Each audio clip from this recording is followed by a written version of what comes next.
This is a €5,000 smart home battery setup with 20 kilowatt hours. Exactly 1 year ago, this would have bought me half. 2 years ago, this would not have been possible at all. So is right now the best moment to buy? I tested the Lunergy 2400 AC to find out. Hey, it's me, Martijn. I test smart and battery powered gadgets so you don't waste your money or time. Now, to be honest, Lunergy did send me this unit. They sent the 2400 AC for review, but as always, my conclusions are entirely my own. For the past few weeks, I've run this system through my daily life with 20 plus solar panels, an EV, dynamic electricity contract and 2 heat pumps. And I want to show you in this video what it does well and what it doesn't do well, so you can make a decision whether it fits for your situation. Let's get into it. So Lunergy is a relatively young brand from China. It launched back in 2025 here in the Netherlands. And interestingly, I'm not testing their first product. I'm already testing their second generation, the Hub 2400 AC. The system is modular, meaning you start with the hub, which is also the inverter, and you stack the batteries below it. And the amount of batteries you can decide yourself based on your needs. Each module adds another 5.22 kilowatt hours of storage, and you can add up to 3 battery modules per hub, giving you up to 15.66 kilowatt hours per stack. If you need more, like I do, you can run multiple systems in parallel. Now I have 2 stacks, each with a hub and 2 battery modules. That gives me around 10.44 kilowatt hours per stack, or roughly 20 kilowatt hours in total. And with more than 20 solar panels on the roof, 2 heat pumps, an air conditioner, an electric car and a dynamic energy contract, along with my high consumption, I came to the conclusion that we need to get as close as possible to zero on the meter for the change in regulations in 2027 that are happening in the Netherlands. Our home has 3 phases and each stack is connected to a different phase. And one of the units is on a shared circuit and the other one is on a dedicated circuit for maximum input and output. Now that all sounds a bit technical, but you don't have to be, because within the app there's a very handy feature that you can detect automatically on which phase the battery is connected. That's a very useful feature for anyone in a 3-phase home that has no idea how the phases are arranged. And good to know, the units run in a master-executor setup. One stack is the master, it handles the coordination. The other one follows as executor, as close as possible to what the master is doing. All of this happens through the app automatically in the background and in real time. In daily use, you don't notice any of it, it just works flawlessly. Now, regarding the setup, you unbox everything first. Then you stack the battery modules. Place the hub on top, plug it into a wall, power the batteries on from the bottom to top, and that's basically it. The P1 meter comes included. You clip it into your smart meter,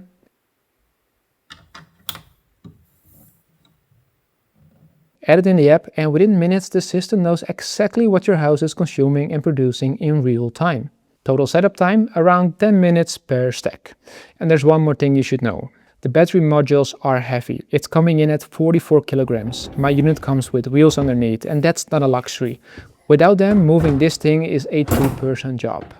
What I also appreciate is the design. There's no wall mounting required, because for a lot of competing systems, especially when you have the tower style units for like 10 kilowatts and above, they need to be fixed to a wall for stability. After everything is running, it operates at 800 watts, and that's a safe limit for a shared circuit. If you want the full 2400 watt, then you need a dedicated circuit and a fixed connection. That means calling an electrician, so the completely plug and play story comes with a small asterisk, at least if you want to have the full power. Now let's start talking about the app, because things here get a bit more nuanced. On one hand, it has an impressive amount of functionality, for example dynamic tariff support, and practically every major Dutch provider is in there. You can set charging and discharging schedules, configure a base load, reserve battery capacity for emergencies, and monitor everything in real time. There's even an AI mode that's actually useful. It automatically charges when prices are low and discharges when prices are high, without you having to touch anything. On the other hand, the app can feel overwhelming. There are a lot of menus, a lot of settings, and some of the Dutch translations aren't quite right yet. If you feel like digging into settings, you'll feel right away at home. One thing worth noting is that the app isn't built by Lunergy themselves.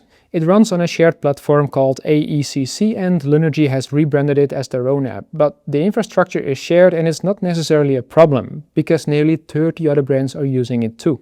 In real world use, the system does exactly what it's supposed to do, letting you forget about this system.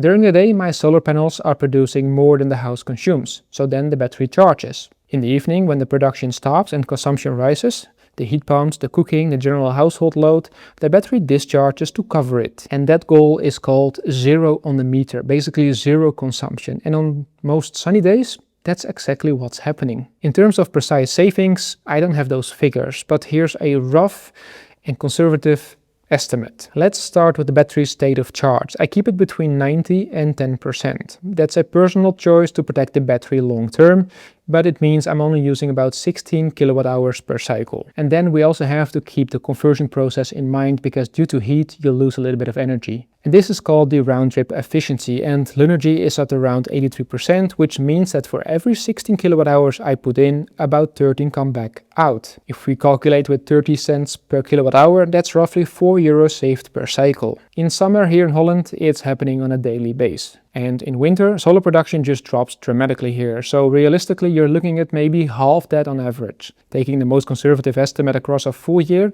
I guess it's somewhere around 1,000 euros in annual savings. On the other hand, with a dynamic energy contract, things can look completely different. Here you actively charge at low prices and discharge at peak prices, and then the numbers can look considerably better. And last but not least, standby consumption. This is roughly 13 watts, which translates to roughly 30 euros per year. However, there is an energy saving mode in the app that drops standby to just 2 watts. If you don't use the off-grid port often, enabling that mode is worth doing. The 2400 AC is built to look functional, not beautiful in my eyes. The metal housing makes it feel solid and well made. It's also IP65 rated, so you can basically place it anywhere. But not really at the same time, because there's, for example, no heating element. So in unheated spaces, where temperatures drop below zero, the BMS, the battery management system, will block charging to protect the cells. One important note over here, make sure you update the software the moment you get yours. Because right now the fan runs actively and is audible above 1000 watt. After the update, the fan only activates when the internal temperature reaches above 60 degrees Celsius, so it won't run unnecessarily anymore. And lastly, regarding the footprint, it is significant. 53 by 63 centimeters at the base. It's not really a problem in a garage, but worth measuring before you commit to a location in your living room, for example. There's one thing I want to be really clear about, because Lunergy doesn't power your whole house when there's, for example, a grid outage. What it does have is a single output port on the side. You plug in the included power strip into it, and that gives you 3 sockets, up to 2400 watt in total, switching over in under 10 milliseconds when the grid does go down. Now, because it does have, you can see it, wheels, and you can move it, you can put it anywhere you need to choose which of the 3 things you want to keep running. For example, a router, fridge, and a few lights. So here are the things that I like and the things that you should know of. The positives are the 2400 watt charging speed, the modular design, automatic phase detection, the master-executor setup, the installation is fast, there's a free P1 meter included, and lastly, the home assistant support. And here's the stuff you should take into consideration. The app needs some work. The units are heavy and take up significant floor space. The fan is audible at higher loads, but this is solved with a future software update. There's no battery heating, so outside in a cold environment is not possible, and the guarantee is 10 years on paper, but Lunergy is a young brand and the guarantee hasn't been tested in practice yet. And lastly, if you want to make full use of the 2400 watt mode, it requires a dedicated circuit. And this brings me back to the question I opened up this video with. Is right now the best moment to buy? My honest answer is yes, but not forever, because the direction is changing. China began phasing out export subsidies for battery products in April 2026 with a full removal by January 27. If your situation looks anything similar to mine with solar panels, an EV, heat pumps, a dynamic electricity contract, then you should definitely consider Lunergy. The price per kilowatt hour has never been this low, and for me it does exactly what it needs to do. The setup was painless, the performance is there, solid, and the price is fair. Is it perfect? No. Is it a serious option to consider right now? Yes. Well, anyways, that's it for this video. Go watch this video over here. I make a lot more videos about batteries, solar energy, that type of stuff. So go watch it right now because we've reached the end of this video. If you want to see the current price and more information about this brand, I've put some links in the video's description. Thanks for watching, and I'll see you in the next one.